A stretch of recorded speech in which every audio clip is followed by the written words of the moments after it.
Aleluia. Pode bater palma para Jesus. Aleluia. Dá para melhorar, é para Jesus. Dá glória também. Toda honra e toda glória ao Senhor Jesus. Irmãos, eu digo para vocês, o que eu quero, não é o que eu queria, o que eu quero é esquecer o que eu passei. O que eu mais quero é que um dia eu não lembre do que aconteceu e aonde eu tive. Eu cheguei até a falar para Deus que eu nunca mais ia contar. Cheguei a passar mal em cima do altar, porque eu revivo tudo de volta.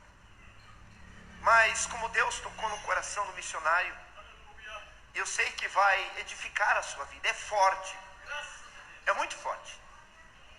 Irmãos, e hoje aqui, como nós lemos na Bíblia, que quando nós ouvir a voz de Deus, não é para nós endurecer o nosso coração. Hoje, através desse testemunho, Deus vai falar com alguém aqui. Você está passando luta, o inimigo lutando para tirar você da igreja, tirar você da presença de Deus, afastar você do caminho que está levando ao céu. Mas por causa da incredulidade, muitos, milhares, não conseguiram entrar. Eles acharam que iam entrar na terra prometida, mas o engano do pecado e a incredulidade, eles não puderam entrar por causa dessas duas coisas. Irmãos, dia 7 de agosto de 2001, eu tive um acidente grave, ali na cidade de São José, chegando em São José, ali no sinaleiro do Bradesco. Era 8h30 da manhã, estava indo para Curitiba, eu tive um grave acidente. Até eu dei as fotos lá para o Kleber, não sei se você vai conseguir passar, do carro ali, tudo esmagado. E nesse acidente teve duas pessoas que perderam a vida, a falecida esposa e mais uma irmã que estava comigo. Eu estava na igreja, Deus tinha falado, era um plano de Deus. Porque nem tudo que acontece na nossa vida é o plano de Deus, mas tem coisas que é o plano de Deus. E ali eu perdi a minha esposa e mais uma irmã da igreja. Eu estava dirigindo a igreja, eu estava firme na igreja, trabalhando na obra. E aquilo, irmãos, foi me entristecendo. Porque na luta que o diabo vem, e aí ele começa a fazer nós questionar. E começa, irmãos, a fazer nós ficar com dó de nós mesmos. E eu lembro que eu fiquei mais uns 3 meses dirigindo igreja. E cada dia que eu vim na igreja eu voltava assim pior, o diabo lutando. Como foi acontecer isso? Por que isso? 2 filhos prematuros ainda, muito apegado à mãe. E meus filhos não queriam ir para casa, ficavam esperando a mãe, queriam, vamos esperar a mãe, vamos esperar a mãe. E aquilo foi me entristecendo. E nós temos que tomar cuidado de tomar decisões precipitadas na luta. E ali eu comecei a tomar decisões erradas. E a tua decisão de ontem é o que você é hoje. E a decisão de hoje é o que nós seremos amanhã. E eu lembro que eu cheguei e disse assim, olha, eu não tenho mais condição de dirigir igreja. Assuma tudo aqui, eu não quero mais, eu vou cuidar dos meus filhos, vou cuidar de mim, eu não estou em condição. E eu entreguei tudo e voltei para minha casa. E ainda eu continuava indo na igreja de vez em quando. E eu fui me entristecendo cada dia mais. E um dia eu tomei uma decisão pior da minha vida. Eu fechei a minha Bíblia de madrugada e joguei a minha Bíblia com tudo em cima do guarda-roupa. E falei, eu nunca mais prego o evangelho. Indignado, revoltado, porque o diabo vai se aproveitando. E ele fala na nossa mente, porque dentro da nossa mente é um campo de guerra. Será que vale a pena eu estar na igreja? Será que vale a pena? Os irmãos me abandonaram, eu queria todo mundo em volta de mim. E eu comecei a ficar aquele crente dodói. E um dia eu disse, não prego mais. E aí quando eu joguei a Bíblia, irmãos, o Espírito Santo saiu da minha vida. Eu senti ele sair. E eu fiquei uma pessoa tão vazia, que não tinha mais sentido a minha vida. Eu fiz até propósito, orei, mas ele não voltou.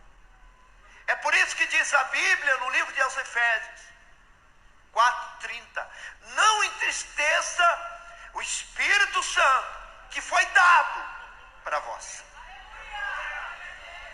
Como que entristece? Tomando decisões erradas, entregando o que Deus deu, saindo fora do propósito de Deus. E aí eu não tive mais força.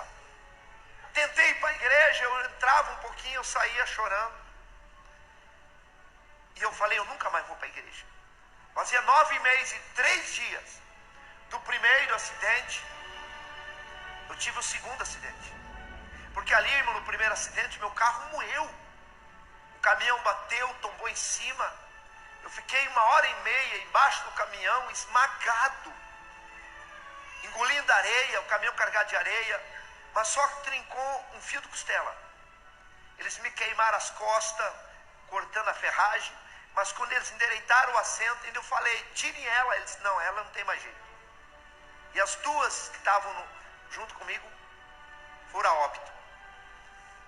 Aquele dia eu perdi a fé em Jesus, e ali eu senti sair de mim o Espírito Santo, e eu fiquei tão vazio, irmãos, não tinha mais sentido a minha vida. Eu ia orar, não sentia nada de Deus. Eu ia, irmãos, muitas vezes jejuar, eu ficava entregando meu jejum, Jesus recebe meu jejum, e eu sentia que Deus não recebia. E eu comecei a me afastar da igreja, e eu comecei a ficar em casa, entreguei a igreja, e eu comecei a fugir dos irmãos, fiquei sem Santa Ceia. E ali, irmãos, eu comecei, vendo no culto, eu ficava em casa assistindo novela, vendo filme para preencher aquele vazio. Mas quando eu deitava na cama, eu me sentia, irmãos, uma pessoa sem vida mais. Porque a pessoa, quando conhece a Bíblia, é batizado com o Espírito Santo, conhece, teve intimidade com Deus, e se ele perdeu o Espírito Santo, a vida não tem mais sentido nenhum. A minha vida era uma vida sem graça. Eu lembro quantas vezes os irmãos chegavam lá em casa, meus filhos estavam no colégio, e eu chorando dentro de casa, e os irmãos chegavam lá, batiam palma, e eu com a casa fechada. Pastor Valmir, o carro dele está aqui. Eu tinha voltado a trabalhar, irmãos, comprado outro carro. O carro dele está aqui. Ô irmão Valmir, pastor. E eu lá, irmão, não quero ver eles. Porque, irmãos, a pessoa quando está distante de Deus, ele não quer ouvir falar que Jesus vai vir. Ele tem medo de morrer. E eu não queria nem que ninguém falasse, Jesus está às portas para voltar. Eu sabia que eu ia ficar. E depois de 9 meses e 3 dias do primeiro acidente, dia 10 de maio, irmãos, de 2002, nós estávamos tocando uma obra, o pastor lembra, Bingo, Palácio Centro. Ele não me conhecia.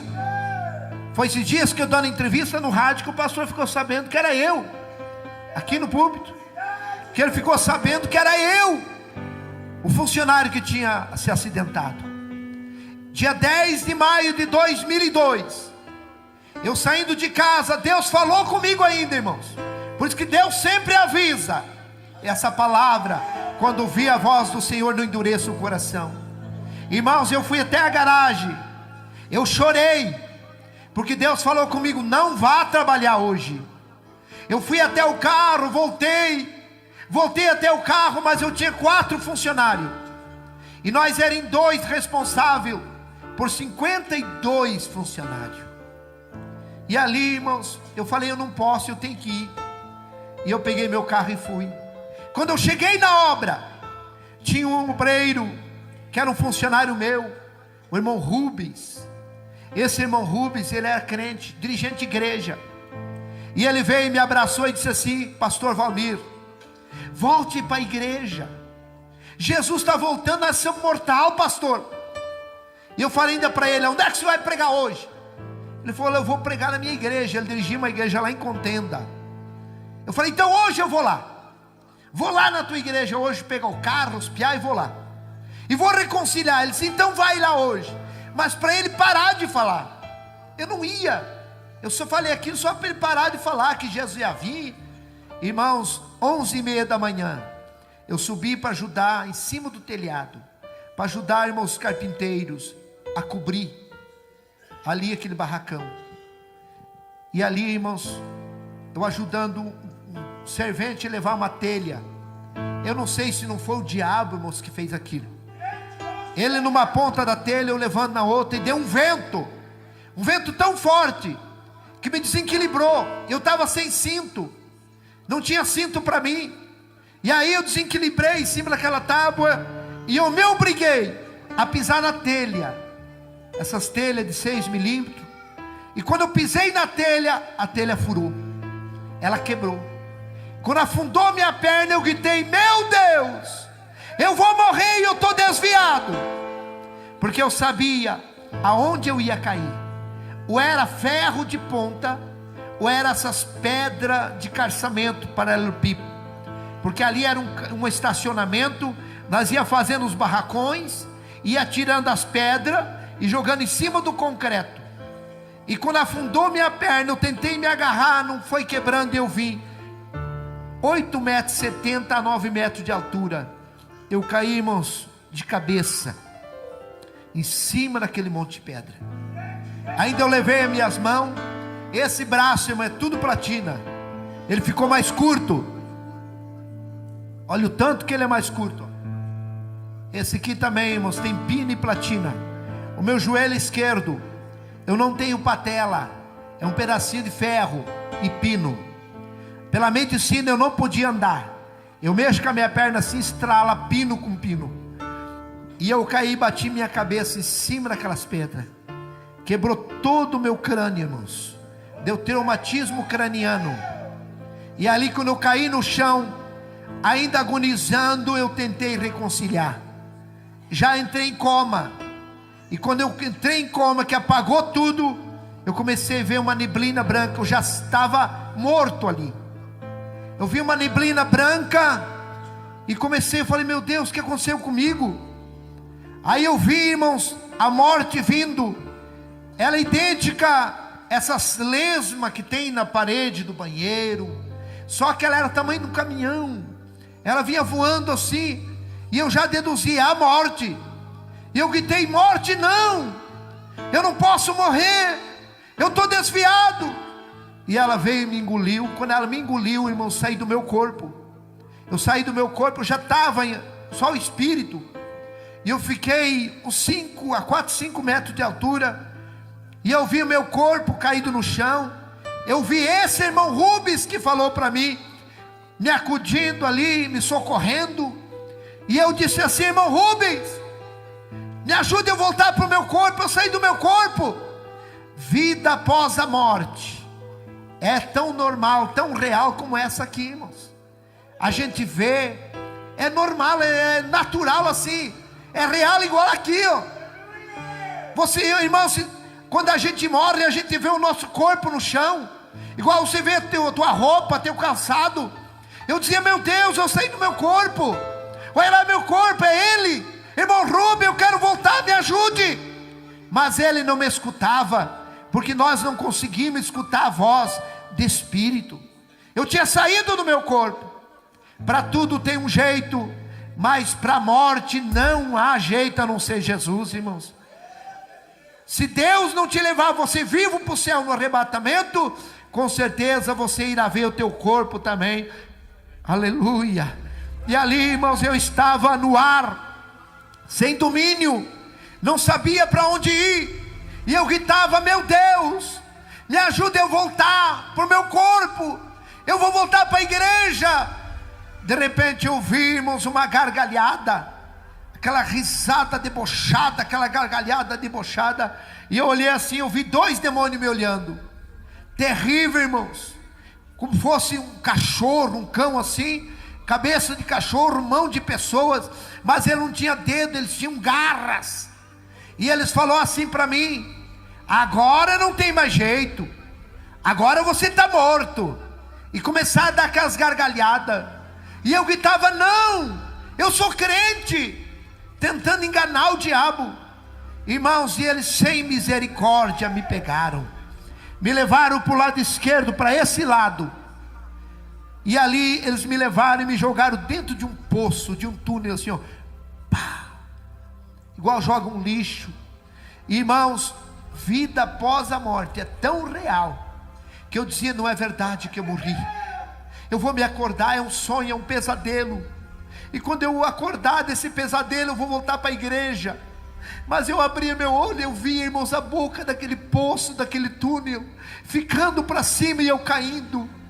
E eu gritava, pai, solte uma corda. Eu gritava para meus filhos, solte uma corda, meus filhos. O pai caiu num buraco, solte uma corda, pelo amor de Deus. Irmãos, vida após a morte, ela é real. Irmãos, e eu dizia, meu Deus, eu estou indo para o inferno.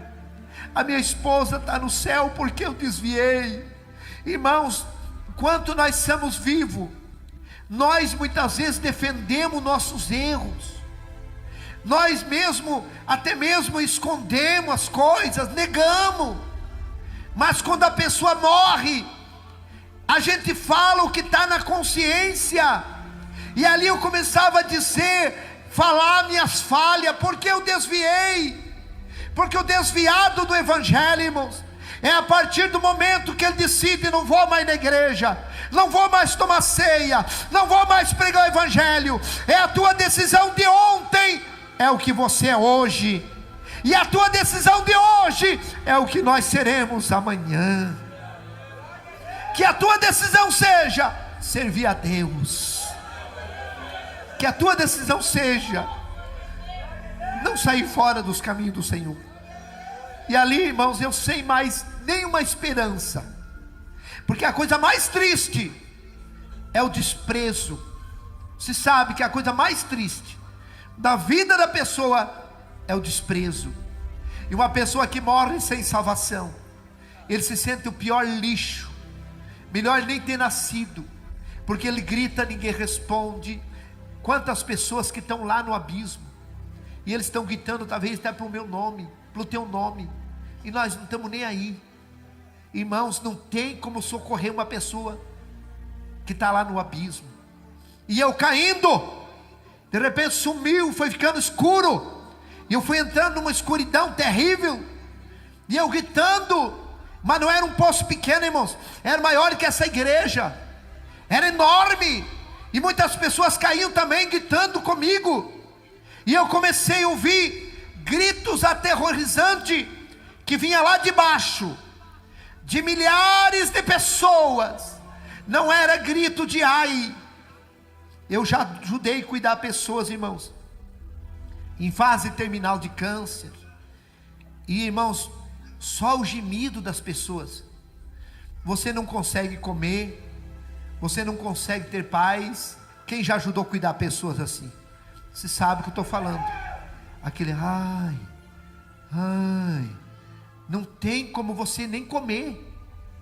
Mas lá no inferno não é esse grito, é grito de ânsia aterrorizante. E não é de uma pessoa, é milhares gritando água, socorro. Gritos, irmãos, que se as pessoas que estão paradas, que não estão mais servindo a Deus, pessoas que ainda não aceitaram, se escutasse os gritos das pessoas que estão lá vivas no inferno, com certeza todos eles reconciliavam. E eu fui chegando aonde eles estavam, e eu comecei a sentir um calor terrível. Se você queimar um dedo, você protege o dedo, mas se você entrar em corpo inteiro no fogo, não tem aonde se proteger. E eu entrei, irmãos, dentro daquele fogo terrível. Eu cheguei aonde estavam aquelas pessoas, e quando eu cheguei aonde eles estavam, eu comecei a gritar, que nem eles, gritos aterrorizantes. E eu dizia, eu estou no inferno, e daqui nunca mais eu vou sair. E eu gritava por água, socorro, me ajude. Irmãos, tem horas, momentos assim, eu não sei quantas horas eu fiquei no inferno. Lá a pessoa sente sede, sente dor. Se tirar uma pessoa lá do inferno e acalmar a dor dele, e perguntar, onde é que você morava? Eu morava na rua tal, telefone tal, ele sabe tudo. Ele vai com a sua consciência junto, ele está sabendo de tudo. Irmãos, eu estava lá, no meio daquele fogo, gritando. E tem momentos que aqueles demônios, eles dão gritos aterrorizantes, irmãos. No inferno, o inferno é um salão embaixo da terra, tem como fosse uma botija, um túnel que desce, e embaixo da terra aquele enorme salão, e lá está cheio de pessoas, homens, mulheres, jovens, gritos. E irmãos, tem horas assim que aqueles demônios dão um grito aterrorizante, e começa como um redemoinho, e o fogo acende mais, e começa aqueles gritos de fogo, irmão, como aquele redemoinho faz um grito terrível. O vento começa e começa grito, aquele povo desesperado gritando, e aumenta a caloria, que não tem suporte, não tem como suportar, e aqueles demônios torturando as pessoas lá. Irmãos, tem coisas que eu não conto, o que aquelas pessoas estão passando lá. Foi uma luta tão grande, irmãos, para mim conseguir contar esse testemunho. A primeira pessoa que eu consegui contar, irmãos, foi meu cabeleireiro, Josemar Piascoski, lá do Planto São Marcos. Um dia estava chovendo, fui cortar meu cabelo, e foi Deus. E ele começou: pastor, mas você não morreu? E ele começou assim, parecia que ele sabia. E eu comecei a contar para ele. Eu falei: você não conta para ninguém? Não, não conto. Eu falei: porque eu tenho medo de contar, eu não gosto de contar, eu tenho medo, porque o meu maior medo, irmãos, é eu voltar para lá. Hoje eu faço a obra de Deus, eu tenho dificuldade para dirigir, eu tenho dificuldade de dobrar os joelhos, e eu fico horas de joelho orando e pedindo para Deus me livrar minha família, livrar você. Que Deus abra a tua mente, que você possa entender que o inferno é real. Eu não fui para o inferno querendo ir, eu achei que eu não ia, porque eu tinha parado. Meu irmão, talvez você achando assim, que por mínimas coisas você não vai para o abismo.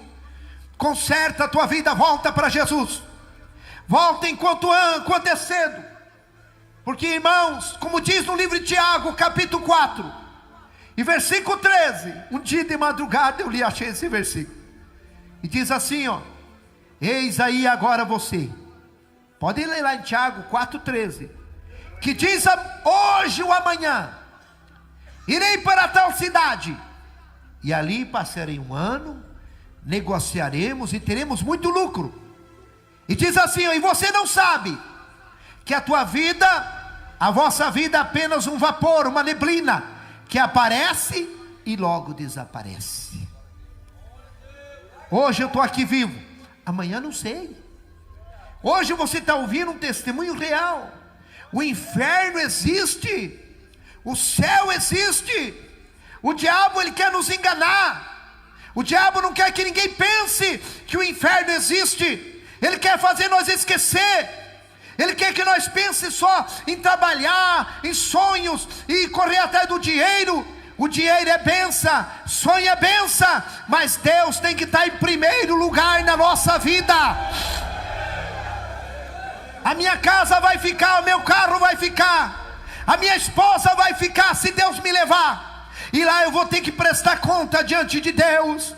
Só vai a minha consciência, as minhas boas obras e as minhas más obras. Hoje é noite de salvação. Não vá para aquele lugar terrível. Abrace Jesus. Ele quer escrever o teu nome no livro da vida. Labassurianda. Irmãos, é uma luta tão grande, porque eu revivo esse terrível. Você não conhece o diabo. O diabo, as pessoas vão conhecer ele depois que a pessoa morre sem salvação. Mas aí é tarde, irmãos. Aquele quer nos enganar, fazer nós aproveitar o mundo, querer nós ir para deixar de Jesus. Parece que uma tortura na igreja, difícil obedecer a palavra, a doutrina. Mas eu te digo, vale a pena você perder esse mundo e ganhar a tua salvação. E lá eu estava, irmão, naquele terrível lugar, gritando gritos aterrorizantes eu gritava. E de repente deu um estalo assim, ó, pá, como um raio. E eu escutei uma voz que gritou: Valmir! E me pegou nesse braço. Poucos segundos me tirou de lá.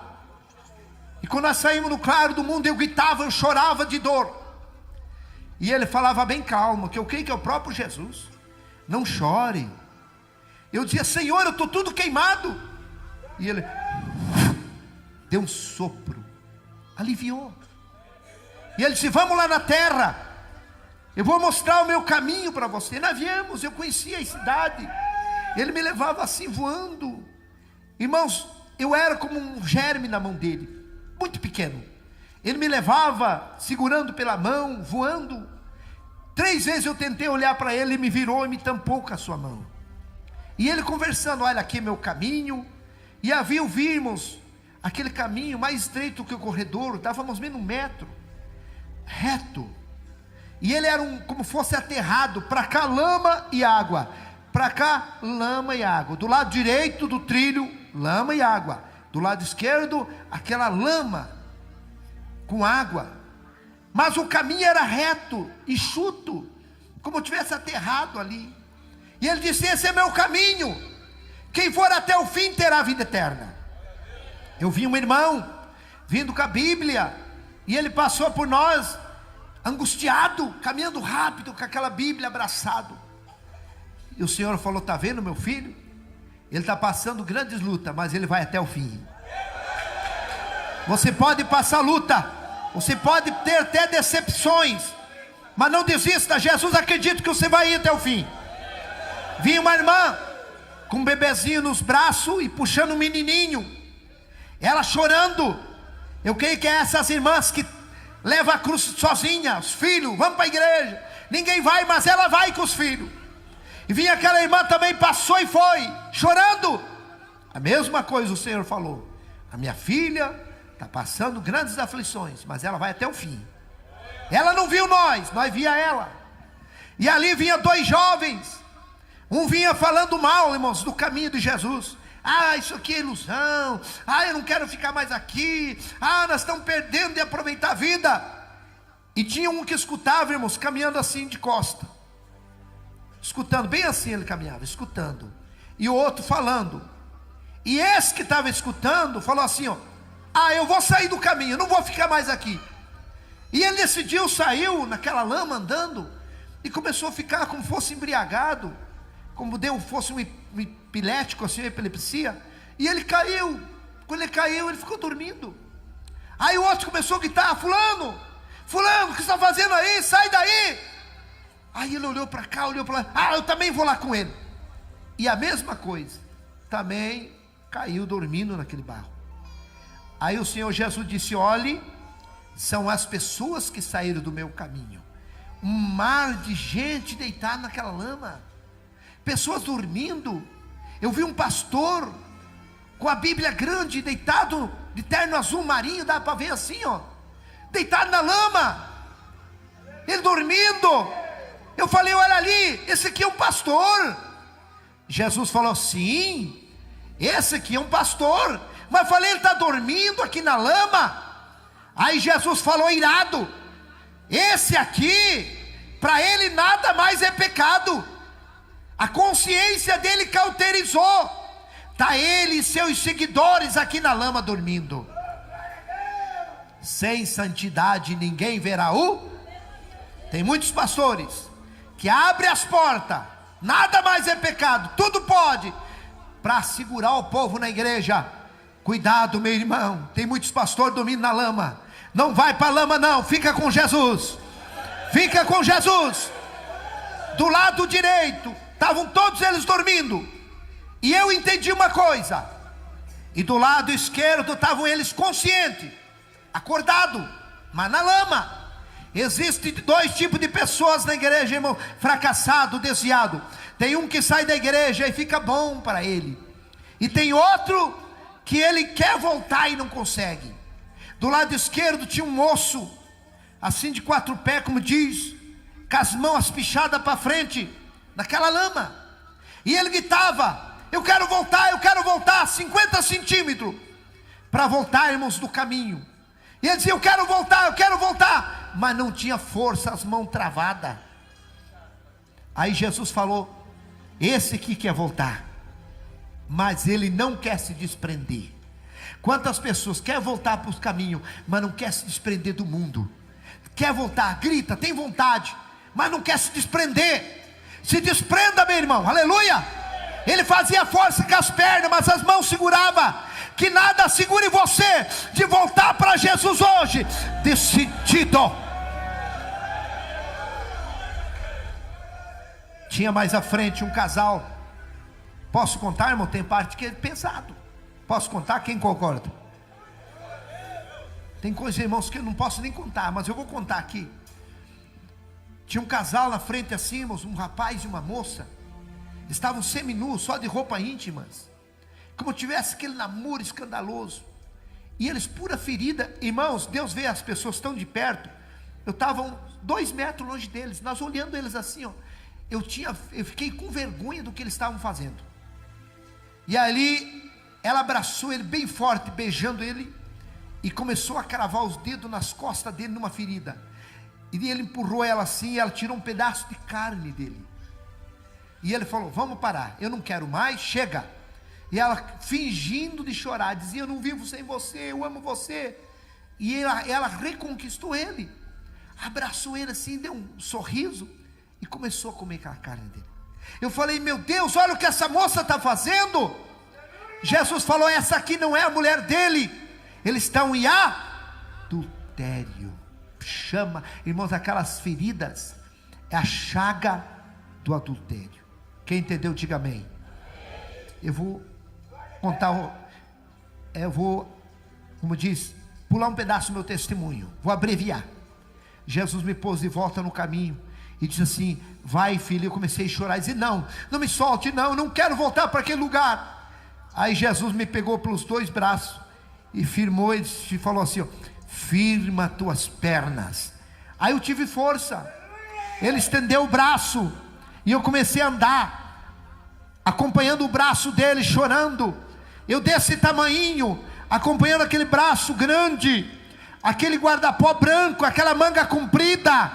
E eu tenho certeza, irmãos, que até hoje, se eu estou em pé andando, porque é a mão de Deus que tem me segurado. Quando eu vi, estava dentro da UTI, olhando onde estava meu corpo, e eu vi meu corpo, e eu, como uma sombra, voltei para o meu corpo. Mas, irmãos, quando eu voltei, irmãos, o dia que eles vêm tirar os aparelhos e me sepultar, doutor Marcos, se ele for vivo, que Deus abençoe ele, pegou uma seringa e começou a furar meu pé. E eu mexi o pé. Ele disse: não, o rapaz está sentindo dor, ele não está morto não, ele está consciente. Foi o dia que voltei para o meu corpo. Irmãos, no outro dia eu saí de coma. Aí eles chamaram minha família, meu pai, disseram: olha, ele está consciente, ele saiu de coma, mas ele tem 3 coágulos, lado esquerdo paralisado, crânio quebrado, vai ter que fazer uma cirurgia muito perigosa. O senhor tem que assinar autorizando, dificilmente ele escapar. O cirurgião chamou meu pai lá no hospital, irmãos, evangélico, chamou meu pai de um lado e disse assim: não deixe operar teu filho, ele vai ser um conhecimento do corpo humano para os universitários, ele não tem chance. Meu pai falou: doutor, o que eu faço? Vai para casa, pede um tempo e volta daqui uns 15 dias, talvez ele esteja até respirando sozinho. Assine um termo e leve ele para casa, leve alguém orar por ele. Se ele morrer, vai morrer junto com os filhos. Dali 12 dias meu pai voltou lá, irmãos. Eu já estava respirando sozinho, mas eu não sentia nada do meu corpo. Eu não sentia a minha língua, eu não sentia o lado esquerdo. Parecia que eu tinha me cerrado, eu não sentia nada. Meu pai assinou um termo, levou para casa.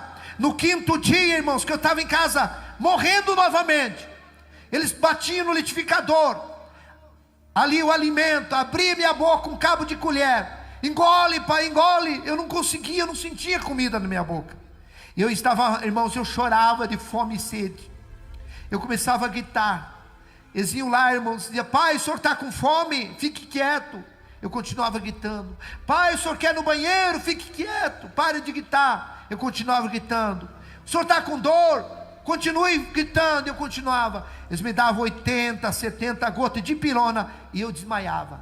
No 5º dia, irmãos, eu estava morrendo, entrando dentro de um freezer gerado, já estava até aqui, e eu gritei muito fraco, meus filhos não escutaram, e de repente eu vi os passos de uma pessoa que entrou, no meu quarto, entrou aquela luz forte, foi o próprio Jesus que veio de novo me dar vida, e quando ele veio a par da minha cama, eu entendi, é Jesus que está aqui, e eu falei: Senhor, se o Senhor me der vida, eu vou levar a tua palavra onde o Senhor me mandar. E ele me deu um sopro, e eu comecei a sentir a minha língua, sentir meu corpo, e eu comecei a gritar. Meu pai veio lá, e aí eles trouxeram o alimento batido no liquidificador, eu consegui engolir. Irmãos, dali 17 dias, eu comecei a andar sem muleta, para a glória de Deus.